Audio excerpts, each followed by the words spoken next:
Hello friends, welcome to Home Food Zone. இன்றைக்கி இந்த வீடியோவில் ரொம்பவே ஹெல்த்தியான ஒரு பிரேக்ஃபாஸ்ட் ரெசிபி. பிரேக்ஃபாஸ்ட்டாகவும் இல்லை, நீங்கள் இந்த ஸ்நாக்ஸாக கூட செஞ்சு கொடுக்கலாம். அது எப்படி செய்யறதுன்னு நம்ம இப்போ பார்க்கலாம். இது செய்கிறதுக்கு ஒரு மிக்சிங் பவுல் எடுத்துக்கோங்க. இதில் வந்து பார்த்திங்கன்னா ஒரு பாதி அளவு பெரிய வெங்காயம் பொடிசாக கட் பண்ணி சேர்த்துக்கோங்க. இல்லை ஃப்ரெஷ்ஷான கருவேப்பிலை கொஞ்சம் சேர்த்துட்டு 2 பச்சை மிளகாய் கட் பண்ணது, கூடவே வந்து 1 கப் அளவுக்கு முருங்கைக்கீரை நல்லா ஃப்ரெஷ்ஷான கீரையாக எடுத்துக்கோங்க. நல்லா சுத்தமாக கழுவிட்டு எடுத்துக்கோங்க.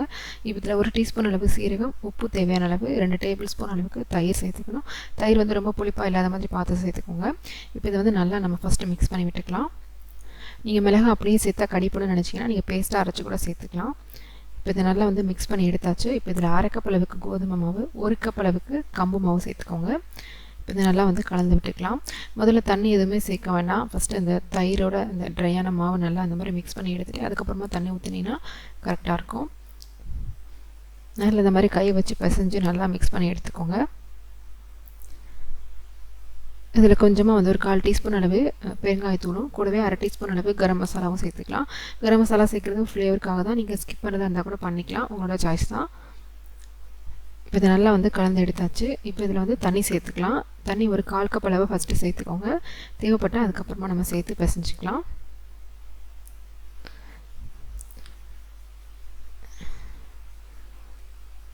சப்பாத்திக்கு மாவு பிசைறதை விட இன்னும் கொஞ்சம் நெழுநெழுப்பாக இருக்கிற மாதிரி பிசைஞ்சு எடுத்துக்கோங்க. அப்போ தான் உங்களுக்கு நல்லா சாஃப்டாக இருக்கும்.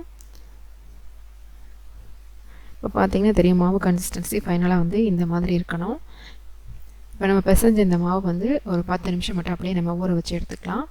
கொஞ்சம் செட் ஆகிற வரைக்கும் ஒரு 10 நிமிஷம் வச்சுட்டு திரும்ப ஒரு தடவை எடுத்து நல்லா பிசைஞ்சிட்டு நல்லா பெரிய பெரிய உருண்டையாக வந்து உருட்டி எடுத்துக்கோங்க. இப்போ இதை தட்டி எடுக்கிறதுக்காக இந்த மாதிரி வாழை இலையை வந்து நான் கட் பண்ணி எடுத்திருக்கேன். வாழை இலை இல்லைன்னா நீங்கள் பட்டர் பேப்பர் கூட எடுத்துக்கலாம். ஏன்னா நம்ம டேரெக்டாக பேன்லேயே மாவு போட்டு தட்டினோன்னா ரொம்ப மெல்லிசாக வந்து தட்ட முடியாது, சூடு தாங்காது. அதனால தான் அந்த மாதிரி வாழை இலை இல்லைனா பட்டர் பேப்பரில் கொஞ்சமாக எண்ணெய் இல்லைனா நெய் அடியில் தடவிட்டு மேலே மாவு வச்சு நல்லா எந்த அளவுக்கு மெல்லிசாக தட்ட முடியுமோ அந்த அளவுக்கு வந்து நல்லா மெல்லிசாக தட்டி எடுத்துக்கலாம்.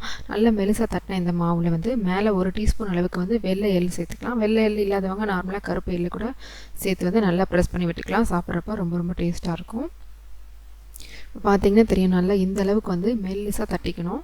கையிலையும் கொஞ்சமாக தண்ணி இல்லைனா எண்ணெய் தொட்டுக்கோங்க. அப்போ தான் உங்களுக்கு தட்டுறதுக்கு ஈஸியாக வரும். இதுக்கு மேலே எள்ளு போட்டு நல்லா லேசாக அந்த மாதிரி திரும்பவும் தட்டிட்டிங்கன்னா உங்களுக்கு பிரியாமல் இருக்கும். பேன்லேயும் அவ்வளோவா படாது, கரெக்டாக அந்த மாவில் செட் ஆயிரும். நல்லா ப்ரெஸ் பண்ணாமல் விட்டுட்டிங்கன்னா நீங்கள் சுடும்போது எல்லாமே பேன்லேயே உதிர்ந்துடும். அதனால் நல்லா அந்த மாதிரி எள்ளு போட்டுட்டு நல்லா தட்டி விட்டுக்கோங்க.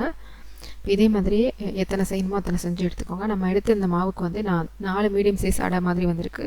உங்களுக்கு அதிகமான குவான்டிட்டி வேணால் அதுக்கேற்ற மாதிரி மாவு எடுத்து நீங்கள் செஞ்சுக்கோங்க. இப்போது சொல்கிறதுக்காக வந்து ஒரு பேனை சூடு பண்ணிவிட்டு இதில் நல்லா மீடியம் ஃப்ளேமில் வச்சுட்டு அடியில் கொஞ்சமாக எண்ணெய் தடவிட்டு இந்த அடையை நம்ம சேர்த்துக்கலாம். சேர்த்துட்டு ஓரளவு லேசாக வெந்ததும் அந்த இலையை நம்ம எடுத்துட்டோம்னா மேலே கொஞ்சமாக நல்லெண்ணெய் விட்டு ஒரு 30-40 செகண்ட் அப்படியே விட்டு திருப்பி போடுங்க. அடுப்பு கொஞ்சம் மீடியம் ஃப்ளேமுக்கு மாற்றிட்டு ஒரு நிமிஷத்துலேருந்து 3 நிமிஷம் அப்படியே விட்டு திரும்பவும் திருப்பி போட்டுக்கலாம். எல்லா பக்கமும் நல்லா திருப்பி விட்டு தேவைப்பட்டால் எண்ணெய் சேர்த்து இந்த மாதிரி நல்லா கலர் மாறுற வரைக்கும் சுட்டு எடுத்துக்கோங்க. இப்போ இதை நம்ம வெளியில் எடுத்துடலாம். இதே மாதிரி மீதி இருக்கிற அடை எல்லாத்தையுமே போட்டு சுட்டு எடுத்துக்கோங்க. இதுக்கு சைடிஷ் கூட எதுவுமே செய்யணும் தேவையில்லை. இது மட்டும் சாப்பிட்டாலே போதும், ரொம்ப ரொம்ப நல்லாயிருக்கும். நீங்கள் ஸ்நாக்ஸுக்காக பண்ணுறீங்கன்னா அளவு வந்து கொஞ்சம் சின்னதாக பண்ணிக்கோங்க, ரொம்ப நல்லாயிருக்கும். கண்டிப்பாக வந்து இதே மாதிரியே நீங்களும் செஞ்சு பாருங்கள். இந்த ரெசிபி உங்களுக்கு பிடிச்சதுன்னா லைக் பண்ணுங்கள், ஷேர் பண்ணுங்கள், கமெண்ட் பண்ணுங்கள். கண்டிப்பாக ஹோம் ஃபுட் ஜோனுக்கு சப்ஸ்கிரைப் பண்ண மறக்காதீங்க. நாளைக்கு இதே மாதிரி ஒரு நல்ல ரெசிபியோட உங்களை வந்து மீட் பண்ணுறேன். அது வரைக்கும் பாய்.